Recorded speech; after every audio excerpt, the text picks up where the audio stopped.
ತಬ್ರ ಬರಲಿ. ಇವ್ ನನ್ನ ಸ್ನೇಹಿತ, ನಾವೆಲ್ಲ ಒಟ್ಟಿಗೆ ಥಿಯೇಟ್ರಲ್ಲಿ ಕೆಲಸ ಮಾಡ್ತಿದ್ವಿ. ನನ್ನ ಹೆಸರು ನಂದ ಅಂತ, ನಾವು ತಬ್ರ ಅಂತ ಕರಿತೀವಿ. Is world famous in Bangalore. ತಬ್ರ ಅಂದರೆ ಇಡೀ ಥಿಯೇಟ್ರ್ ನಾವು ಯಾರಿಗೆ ಬೇಕಾದ್ರೂ ಗೊತ್ತು. ಏನು ತಬ್ರ? ರವೀಂದ್ರ ಕಲೆಕ್ಷನ್ಸ್ ಗೊತ್ತಿದ್ದ? ಏನು ಕೆಲಸ ನಡೀತಿದೆ ಈಗ? ಒಂದು ಹೊಸ ನಾಟಕ ಮಾಡ್ತೀವಿ, ಸೂರ್ಯ ತಪಸ್ವಿ. ಓಕೆ. ತೆಲುಗಲ್ಲಿ ಮಾಡಿಬಿಟ್ಟು ಅದರ ಶೋ ಇತ್ತು. ತೆಲುಗುಲ? ಬಸವಲಿಂಗಯ್ಯ ಅವರು ಡೈರೆಕ್ಟ್ ಮಾಡಿದ್ರು, ಸಿ ಬಸವಲಿಂಗಯ್ಯ. ಓ ಪರವಾಗಿ, ಅದು ಶೋ ಇದೆ ಇವತ್ತು? ಶೋ ಇತ್ತು ಅದು. ಹೌದಾ, ವೆರಿ ಗುಡ್. ಆಮೇಲೆ ರೀಸೆಂಟಾಗಿ ಏನೇನು ಮಾಡಿದೆ ನಾಟಕಗಳು? ರೀಸೆಂಟಾಗಿ ಅಂದರೆ ಒಂದು ಹೊಸ ನಾಟಕದ್ದು ಪ್ರೊಡಕ್ಷನ್ ಇದ್ದೀವಿ. ಅದನ್ನ ಹೆಸರಿಟ್ಟಿಲ್ಲ, KY ನಾನ್ಸನ್ ಅವರು ಬರೀತಾ ಇದ್ದಾರೆ. ಹೌದಾ, ನನಗೆ ಪಾಟ್ ಗಿಟ್ ಕೊಡಪ್ಪ. ಎಲ್ಲಿ ಈಗಲ್ಲಿ ಫುಲ್ ಬ್ಯುಸಿ ಆಗಿ ನಾಟಕ ಅಂದರೆ ಯಾವಾಗ ಬೇಕಾದ್ರೆ ಬರ್ತೀವಿ. ಎಲ್ಲ ನಾಟಕದವರು ಎಲ್ಲ ತಿನ್ನು. ನಾನು ಇವನ್ನೆಲ್ಲ ಒಂದು ಕಾಲದಲ್ಲೇ, ಅವಾಗೆಲ್ಲ ನಮ್ಮ ಸ್ಟ್ರಗ್ಲಿಂಗ್ ಡೇಸ್ ನೆನಪಿದೆಯಾ? ಇದೇ ಹೋಟೆಲ್ಗೆ ಬಂದು 1 ಪ್ಲೇಟ್ ದೋಸೆ ತಿಂದಿಬ್ರು ಅರ್ಧ ತಿಂತಿದ್ವಿ. ಕೈಯಕ್ಕ ನೋಡ, ನಮಗೆಲ್ಲ ಇದು ಭಾಳ ವರ್ಷದಿಂದ ತಿಂತಾರದು. ಇದು ಹಾಗೇ ಇದೆ, ಟೇಸ್ಟ್ ಒಂಚೂರು ಚೇಂಜ್ ಆಗಿಲ್ಲ ಅಲ್ವೇನಪ್ಪ? ನಾವು ಖಂಡಿತವಾಗ್ಲು ಶಂಕರ್ನಾಗ್ ಕಾಲದಿಂದ ಹೌದು. ಏನಿವೆ. ಸೊ ನೀವು ರವೀಂದ್ರ ಕಲಾಕ್ಷೇತ್ರಕ್ಕೆ ಬಂದರೆ ದಯವಿಟ್ಟು ಜಯಂತಿ ವಿಲಾಸಕ್ಕೆ ಬನ್ನಿ. ಇಲ್ಲಿ ಬಂದು ರವೆ ಇಡ್ಲಿ ಕಾಲೇಜ್ ತಿನ್ನಿ, ಆಮೇಲೆ ನಾಟಕ ನೋಡಿ, ಅದರ ಮಜಾನೇ ಬೇರೆ. ಲಾಸ್ಟಲ್ಲಿ ಒಂದು ಒಳ್ಳೆ ಸ್ಟ್ರಾಂಗ್ ಕಾಫಿ. ಹೌದು, ಲಾಸ್ಟಲ್ಲಿ ಕಾಫಿ. ಸೂಪರ್. ರವೆ ಇಡ್ಲಿ ಖಾಲಿ ಮಾಡ್ಬಿಡ್ತೀವಿ, ಆಮೇಲೆ ಖಾಲಿ ದೋಸೆ. Okay,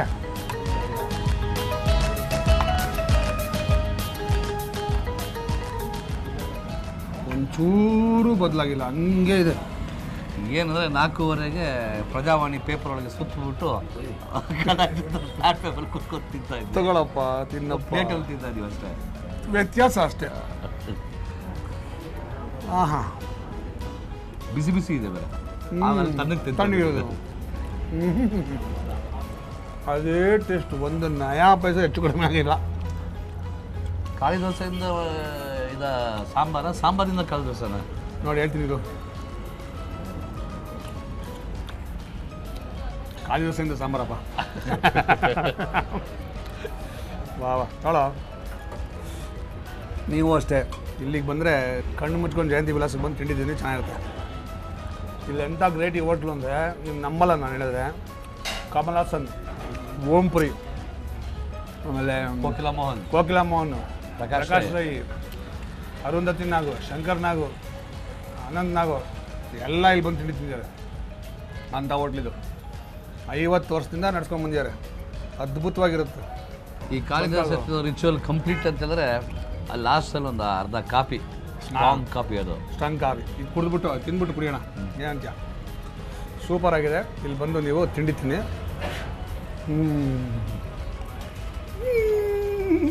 super. ನಾನು ಖಾಲಿ ಮಾಡಿಬಿಟ್ಟು ಒಂದು ಕಾಫಿ. ಓಕೆ, ತಗೊಳ್ಳೋಣ. ಸೊ ನಾವೆಲ್ಲ ಥಿಯೇಟ್ರಲ್ಲಿ ಇದು ರೆಗ್ಯುಲರ್, ಅದೆಲ್ಲ ಇವಾಗ ನೆನಪಾಗ್ತಿದೆ. ಅದು ಸರಿಯಾಗಿ ತಬರ ಸಿಕ್ಕಿದ ನನಗೆ ಭಾಳ ಖುಷಿ ಆಯಿತು. ತಬರ ಸಿಕ್ಕಿದ್ದು. ತಬರ ಇವತ್ತಿಗೂ ಥಿಯೇಟ್ರಲ್ಲೇ ಜೀವನ ಮಾಡಬೇಕು ಅಂತ ಕಷ್ಟಪಟ್ಟು ಥಿಯೇಟ್ರಲ್ಲಿ ಎಲ್ಲ ಡಿಪಾರ್ಟ್ಮೆಂಟಲ್ಲೂ ಕೆಲಸ ಮಾಡ್ತಾನೆ. ನಟನೆಯಿಂದ ಹಿಡಿದು ಆರ್ಟ್ ಡಿಪಾರ್ಟ್ಮೆಂಟ್ ಆಗ್ಬೋದು, ಡೈರೆಕ್ಷನ್ ಆಗ್ಬೋದು, ಲೈಟಿಂಗ್ ಆಗ್ಬೋದು, ಕಾಸ್ಟ್ಯೂಮ್ ಆಗ್ಬೋದು, ಎಲ್ಲವನ್ನೂ ಮಾಡ್ತಾನೆ ಇವನು. In fact is A very good director also. So ಒಳ್ಳೆ ಸ್ನೇಹಿತ. ಒಂದು ಕಾಲದಲ್ಲಿ ಇವನು ಹುಡ್ಕೊಂಡೋಗಿ ತಿಂಡಿ ತಿಂತಿದ್ವಿ. ಚೆನ್ನಾಗಿ ನೆನಪಿದೆ. ಹಳ್ಳಿದಲ್ಲಿ ಯಾರ್ದೋ ಮನೇಲಿ ಮಜ್ಜಿಗೆ ಹುಡಿ ಚೆನ್ನಾಗಿ ಮಾಡ್ತಾರೆ ಅಂತ ಅವ್ರ ಮನೆಗೆ ಹುಡ್ಕೊಂಡೋಗಿ ಊಟ ಹಾಕ್ರಿ ಅಂತೇಳಿ ಮಜ್ಜಿಗೆ ಹುಡಿ ಮಾಡಿಸ್ಕೊಂಡು ಊಟ ಮಾಡಿ. ವಾವ್, ವಾಡ ಕಾಫಿ ಅದ್ಭುತವಾಗಿದೆ.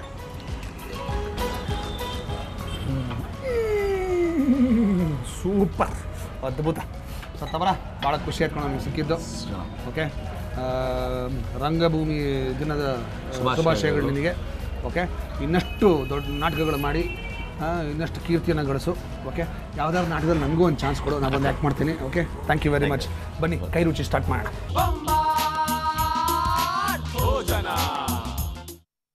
ಬೊಂಬಾಟ್ ಭೋಜನ ಕಾರ್ಯಕ್ರಮದ ನನ್ನ ಫೇವ್ರೆಟ್ ವಿಭಾಗ ಕೈ ರುಚಿಗೆ ಸ್ವಾಗತ.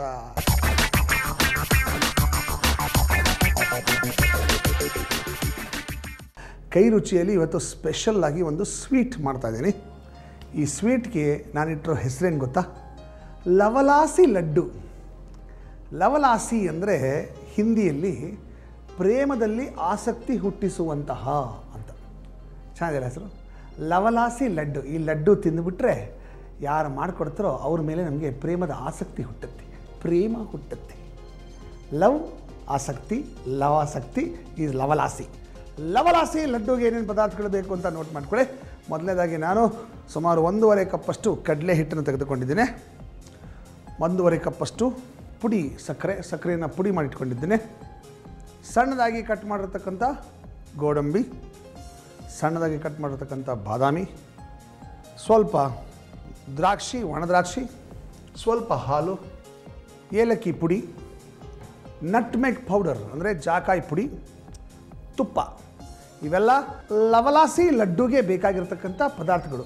ಈಗ ಲವಲಾಸಿ ಲಡ್ಡು ಮಾಡೋದು ಹೇಗೆ ಅಂತ ಹೇಳ್ಕೊಡ್ತೀನಿ. ಫಸ್ಟ್ ನಾವೇನು ಮಾಡಬೇಕು ಅಂದರೆ ಈ ದ್ರಾಕ್ಷಿ ಗೋಡಂಬಿನೆಲ್ಲ ಹುರ್ಕೋಬೇಕು. ಸೊ ಲೆಸನ್ ನಂಬರ್ 1, ಒಲೆ ಹತ್ತಿಸಬೇಕು. ಲೆಸನ್ ನಂಬರ್ 2, ಅದ್ರ ಮೇಲೆ ಒಂದು ಪಾತ್ರೆ ಇಡಬೇಕು. ಇದಕ್ಕೆ ತುಪ್ಪ ಹಾಕೋಣ.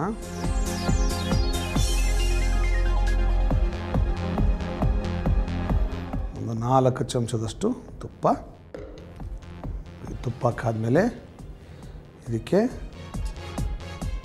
ಸಣ್ಣದಾಗಿ ಕಟ್ ಮಾಡಿರ್ತಕ್ಕಂಥ ಬಾದಾಮಿ, ಗೋಡಂಬಿ ಇದನ್ನು ಈ ತುಪ್ಪದಲ್ಲಿ ಹುರಿಬೇಕು.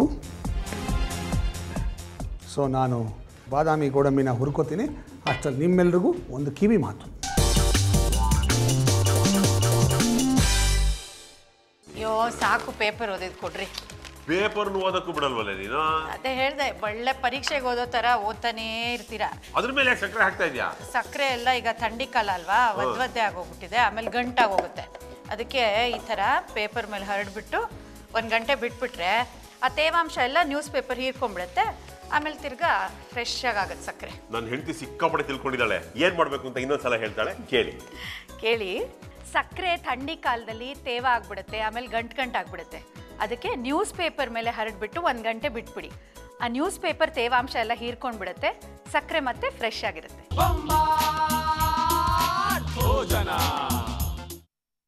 ಕೈ ರುಚಿಯಲ್ಲಿ ಇವತ್ತು ನಾನು ಸ್ಪೆಷಲ್ಲಾಗಿ ಲವಲಾಸಿ ಲಡ್ಡು ಮಾಡೋದು ಹೇಗೆ ಅಂತ ಹೇಳ್ಕೊಡ್ತಾ ಇದ್ದೀನಿ. ಸೊ ನಾನು ಈಗಾಗಲೇ ದ್ರಾಕ್ಷಿ, ಗೋಡಂಬಿ ಮತ್ತು ಬಾದಾಮಿಯನ್ನು ಹುರಿದಿಟ್ಕೊಂಡಿದ್ದೀನಿ. ಈಗ ಮತ್ತೆ ಒಲೆ ಹಚ್ಚೋಣ. ಇದಕ್ಕೆ ಇನ್ನೊಂದು ಸ್ವಲ್ಪ ತುಪ್ಪ ಹಾಕೋಣ. ಇದೆ ತುಪ್ಪಕ್ಕೆ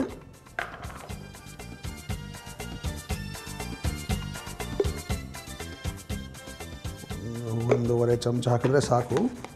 ಈ ತುಪ್ಪಕ್ಕೆ ಕಡಲೆ ಹಿಟ್ಟು ಹಾಕೋಣ. ಓಕೆ, ಇದನ್ನು ತುಪ್ಪದಲ್ಲಿ ಚೆನ್ನಾಗಿ ಹುರಿಬೇಕು. ಈ ರೀತಿ ಕಡಲೆ ಹಿಟ್ಟನ್ನು ಚೆನ್ನಾಗಿ ಹುರ್ಕೋಬೇಕು. ಅದು ಬಣ್ಣ ಬಿಟ್ಟು ಘಮ್ ಅಂತ ಕಡಲೆ ಹಿಟ್ಟಿನ ಘಮ ಬರುತ್ತೆ, ಅಲ್ಲಿ ತನಕ ಇದನ್ನು ಹುರ್ಕೋಬೇಕು. ಓಕೆ, ಈಗ ಇದನ್ನು ಒಂದು ಬೌಲ್ಗೆ ಟ್ರಾನ್ಸ್ಫರ್ ಮಾಡೋಣ. ಓಕೆ, ಈಗ ಇದು ಆರಬೇಕು. ಇದು ಆರಬೇಕು. ಆರೋ ತನಕ ಬೇರೆ ಏನೂ ಕೆಲಸ ಇಲ್ಲ. ಅದಕ್ಕೆ ನೀವು ತಗೊಳ್ಳಿ ಒಂದು ಬ್ರೇಕ್.